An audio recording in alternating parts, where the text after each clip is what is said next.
it goes to be alone, where you won't see any rising sun. Dernière ligne droite de ce Télématin en compagnie de Christelle et d'Olivia. Bonjour à toutes les deux. Bonjour, on commence avec vous, Olivia.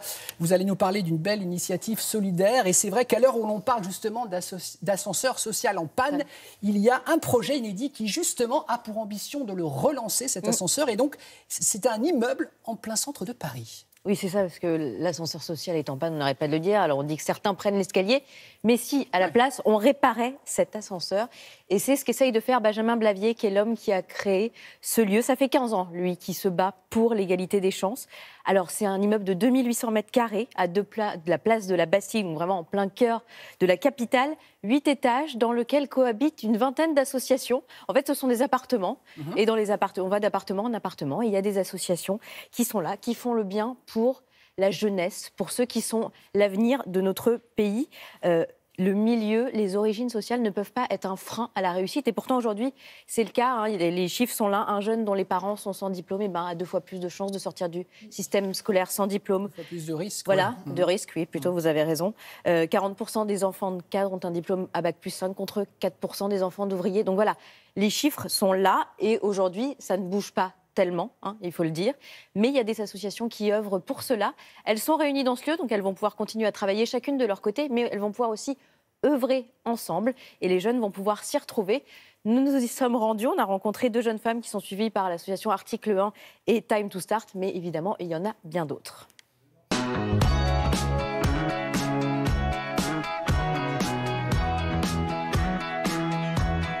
Quand on fait un constat sur les inégalités en France, on s'aperçoit que suivant l'endroit où vous naissez, suivant la fortune de votre famille, suivant votre territoire, vos chances d'accès à l'école et à l'emploi ne sont pas les mêmes. Et ce n'est pas une question de talent, ce n'est pas une question de travail, c'est malheureusement beaucoup plus compliqué que ça. C'est des questions d'information, c'est des questions de réseau, c'est des questions de moyens, c'est des questions de confiance. La situation aujourd'hui, malheureusement, ne s'est pas améliorée. L'idée, c'est qu'on puisse les repérer facilement sans faire des... Si vous êtes un jeune Français issu de milieu populaire, par exemple, pour l'orientation, vous allez avoir un résultat équivalent au bac, à peu près moitié moins de chances d'aller vers l'enseignement supérieur. Et donc nous, on se mobilise pour essayer de trouver des solutions. Et l'idée de cet ascenseur, c'était de se dire qu'on allait être plus fort en étant plus nombreux.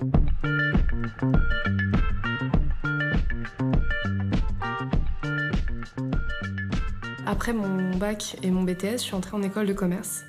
Et je venais d'un milieu modeste, alors j'avais pas du tout de réseau. On m'a parlé d'Article 1.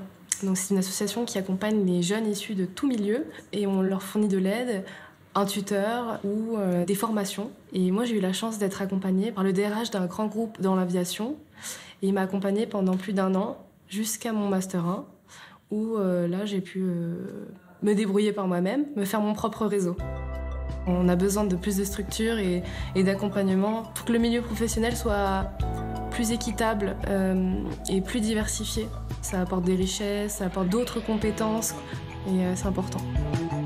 J'ai toujours été accompagnée par l'association. Aujourd'hui, c'est génial parce que je fais plein de projets au sein d'un grand groupe où je suis en poste actuellement à la direction de la communication. Ce qu'on veut, c'est demain que notre pays mise sur l'ensemble de ses talents, où qu'ils soient. Time to Start, en fait, c'est une association qui détecte les porteurs de projets issus des quartiers. On a créé une société de production audiovisuelle. Le fait d'avoir été accompagnée, ça m'a vraiment motivée. L'aventure entrepreneuriale, c'est un marathon. Le bilan, c'est qu'on a de belles perspectives, de belles opportunités, mais on doit consolider le tout. C'est vrai que depuis 3 ans, on n'a pas encore fait beaucoup de chiffres d'affaires, mais ce qui nous permet de tenir malgré tout, c'est qu'on sait qu'on porte de beaux projets. On vit un rêve, en fait, éveillé, on se bat pour nos rêves. L'idée, c'est aussi de dire à cette jeunesse qu'elle peut accéder au cœur de Paris, à Bastille, là où tout a commencé en termes de liberté, égalité, fraternité. On en parle depuis un moment, la promesse n'est pas réalisée. Et donc nous, on leur dit qu'ils ont absolument le droit de venir ici, dans cet immeuble. Bastille et le centre de Paris, ça leur appartient. C'est tout récent, Olivia, hein, ça vient de naître. Le lieu vient d'ouvrir, ces associations existaient déjà avant, mais ce regroupement, il est tout nouveau. De quoi créer